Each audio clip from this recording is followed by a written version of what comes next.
So how can you go from using those basic starter credit cards with low limits and zero features to high tier credit cards that get all the best sign-up bonuses, points, cashback, and other benefits? Well, it turns out there's sort of an unofficial credit card ladder that consists of 5 tiers that many people, including myself, have figured out how to climb. So in this video, I'm going to show you exactly how you can navigate and level up within the entire credit card system to get hundreds or even thousands of dollars of value every year, all while building your credit score for free at the exact same time. So first of all, shout out to Ben Hedges and his channel for basically coming up with the idea of a credit card ladder in some of his videos. But what I want to do here is give you my own version of this credit card ladder strategy because there's 5 tiers, but I also think there's 3 steps across those first 2 tiers that I want to explain. So let's start at the bottom here and then work our way up as we go. Now, tier 1 out of the 5 is going to be called the starter tier, and then tier 2 is called the beginner tier. And I like to group these first 2 together because, like I said, I think there's 3 steps we all should follow before we even think about moving up to tier 3. So step 1 is get started, step 2 is get familiar, and step 3 is get optimized. So let me explain what all that means. Now, with the starter tier 1, this is where we're going to get our first credit card to begin climbing the ladder. So here we have things like student credit cards, secured credit cards, credit builder cards, and stuff like that. The idea with these cards is to start building credit if you have no score yet, or to rebuild your credit if you damaged it in some way. And that's because we're gonna need a good credit score somewhere close to or in the 700s to move up the ladder, along with a good income, but I'll get into all that stuff next. So the most important thing with the first tier is not so much the rewards and benefits, but really we're looking to build a solid foundation of on-time payment history and also learn about how credit cards work by putting the right habits into place. Now, some people out there say that when you're starting with credit, you should think about opening multiple no annual fee cards within your first few months. That way those accounts can all age together and help to bring up the average age of your credit as time goes on. And that's a factor that accounts for about 15% of your credit score. But in my opinion, and from my own experience when I got started with my first tier 1 card, I think most people are better off putting more focus and more energy and educating themselves about credit and managing their money. So in tier 1, when you have little to no credit history or a low credit score, I'm going to say you only need to open maybe one starter credit card or maybe a second card after at least 6 months, and just learn about how to keep a low credit utilization and keep paying off your card on time and in full, because those 2 things are the most important. Then once we get into the tier 2 cards, you can start to take advantage of some better features and benefits, and the amount of time that it takes to go from tier 1 to tier 2 is only about a year if you're starting from 0 and have a good income. But if you have any negative marks on your credit report, just know that it could take longer. But okay, so if you're at least 18 years old and a student in any sort of higher education, then you can look into getting student credit cards because you can get approved for those pretty easily with little to no credit history and just a small income. Or you can look at what's called a secured credit card. Now, a secured credit card is going to require you to put down a security deposit, which will then act as your credit limit that you can spend up to on that card. And this is going to be different from a normal credit card like the ones I usually talk about on my channel, which are unsecured, meaning that the credit card company like Chase does not require me to put down a deposit. They just trust me based on my previous credit history, so they give me an unsecured line of credit for maybe $5,000 or $10,000 or more as my limit. Secured cards basically make the credit card issuer feel better about extending credit to you if you've got no credit history or a low credit score, and that's because if you stop making payments, then they can just keep that security deposit and not lose any money. Now, with student cards, I really like the Discover It student that earns 5% back in rotating categories and 1% back on everything else. Plus, it has a cashback match in your first year, which basically doubles whatever you earn on that card. Or you can also go with something like the Capital One Saver One for students, which actually has a lot of good cashback categories for a student card, or even the Chase Freedom student, which gets you into the Chase ecosystem. And I'll explain why that's important with Chase in a bit as we get into tiers 2 and 3. And if you're an international student studying here in the US, then a popular choice to start building credit without a social security number is a card called the Deserve EDU credit card that you can check out. So lots of options to get started with credit as a student. Now, with secured cards, Discover also has the Discover It Secured that even earns some cash back with 2% back at restaurants and gas stations. And there's also options like the Capital One Platinum Secured or the Bank of America customized cash secured cards, and those are all pretty good too. Then for credit builder cards, if you're starting with 0 credit history and for some reason you can't get approved for a student credit card or secured card, there's products like the Pedal 2 Visa and the Chime Credit Builder, but there's also plenty of similar products like those. And again, any one of those tier 1 credit cards are going to help you out when you're getting started. Now, for this first 3 steps I mentioned that you should be thinking about in tiers 1 and 2, so those were get started, get familiar, and get optimized. So step 1 of get started goes hand in hand with tier 1 starter cards, where you just want to take it slow, build good credit habits as you learn, and maybe even get a small amount of cash back along the way with 1 or 2 cards in your first year as you build your credit score. And just for reference, I had a simple Wells Fargo student card as my first and only credit card for about 2 years, but I graduated college with a credit score into the 700s and was easily able to qualify for tier 2 cards after that. Now, as we move up the ladder into tier 2 cards, that's where we also get into the second step of get familiar. And that's because this is where we start to see some of the better credit cards that earn good cash back and have good sign up bonuses of maybe $100 or $200. So getting familiar in step 2 is all about seeing which of these tier 2 credit cards works well for you and your spending habits. And it's also about looking into the different paths of the credit card game with things like cashback versus travel. And then again, continuing to build on what you've learned so far about credit. And that's why we're still getting familiar with how the whole credit card system works. Now that's a good time to mention you should go subscribe to my channel down below for free and check out some more content that I have on credit cards and building better financial habits. But another cool thing here, as we're advancing up from starter credit cards in tier 1 to beginner credit cards in tier 2, is the fact that there's no annual fees in both of these tiers. And that's why I like to group them together, because I know that having no annual fees can be important for a lot of people. So a few examples of credit cards in tier 2 would be ones like the Chase Freedom Flex, the Chase Freedom Unlimited, the Citi Custom Cash, the Citi Double Cash, the Amex Blue Cash Every Day, and of course many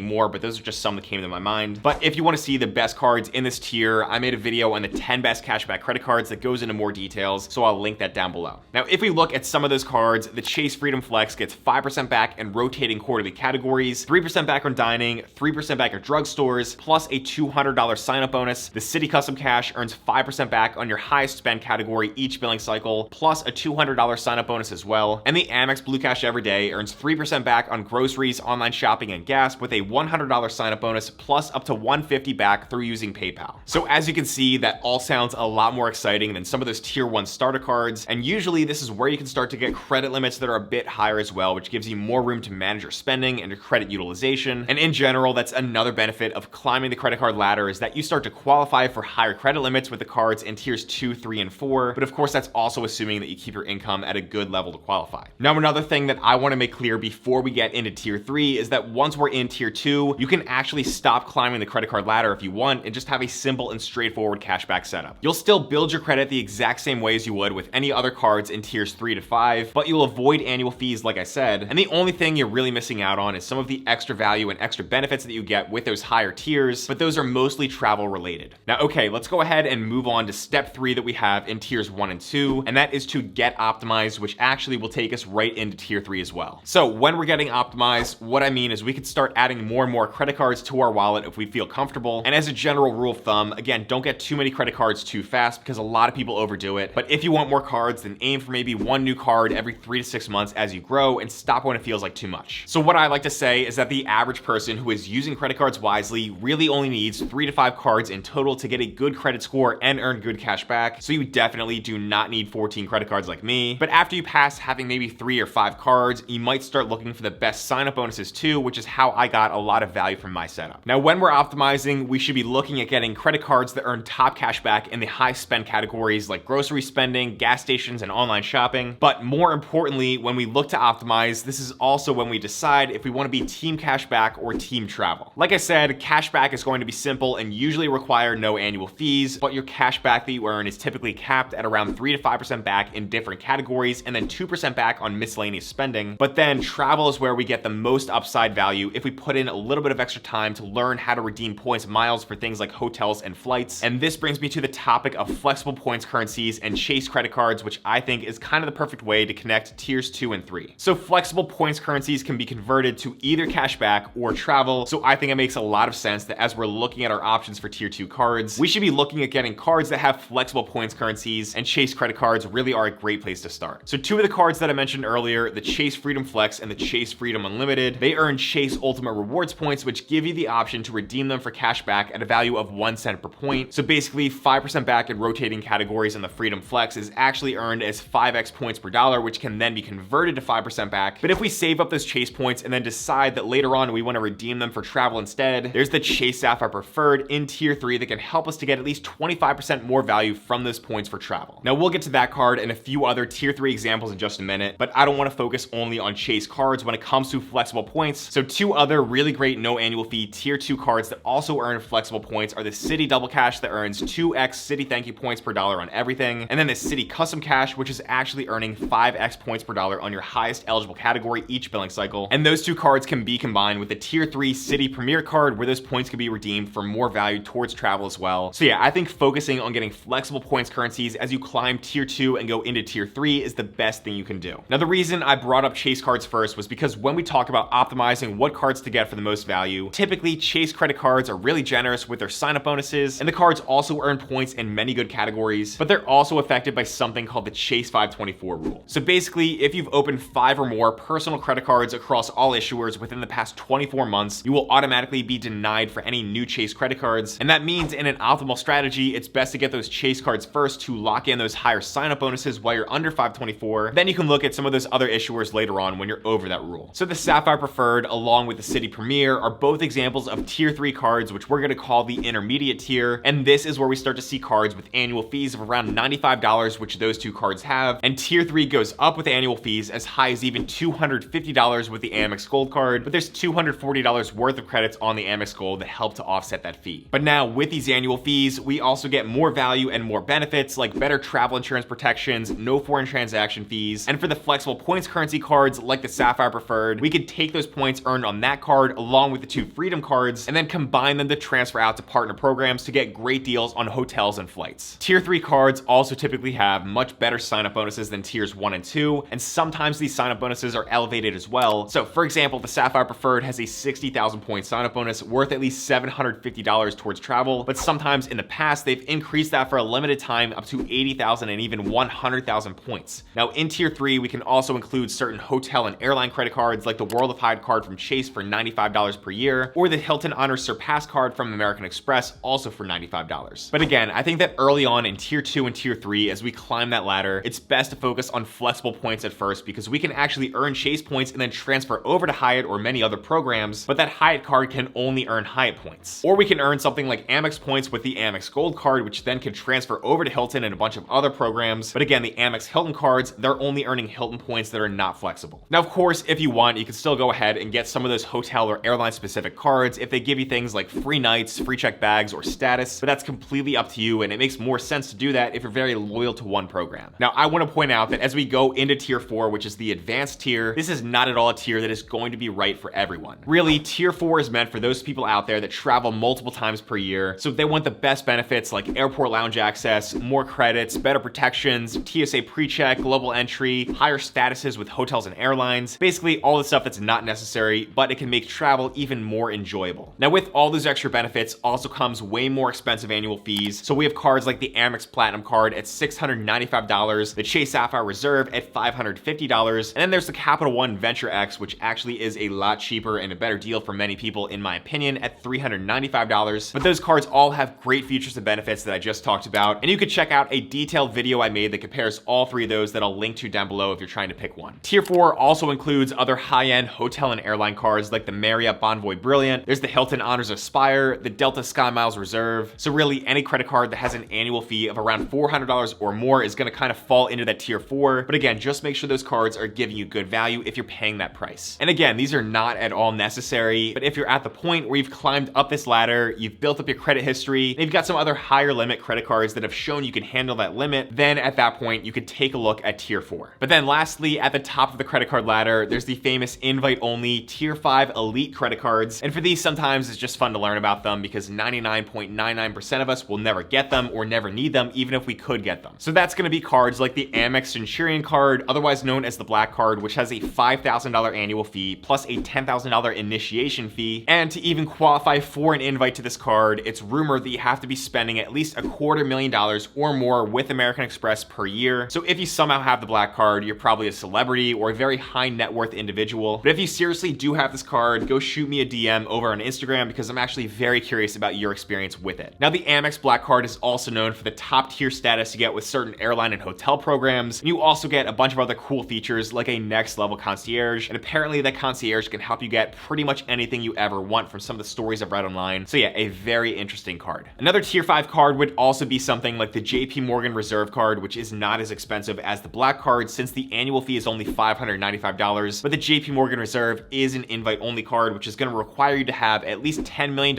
in assets with JP Morgan's private bank. Now, this card is actually pretty similar to the regular Chase Sapphire Reserve that's a tier 4 card. So it's really something, again, that's aimed at high net worth individuals, and it's why it's invite only. So aside from those tier 5 cards, really anyone can climb the credit card ladder from tiers 1 to 4 if you got a decent income and you can show that you're responsible with handling credit. Now, that's easier said than done because there's actually a lot of bad information out there about what you need to do to increase your credit score, which is so important for climbing this ladder. So make sure you go ahead and check out this video over here next, because it's gonna tell you the 5 easy steps to get a score into the 700s or even the 800s over time. But as always, thank you so much for watching, and I'll see you in the next one.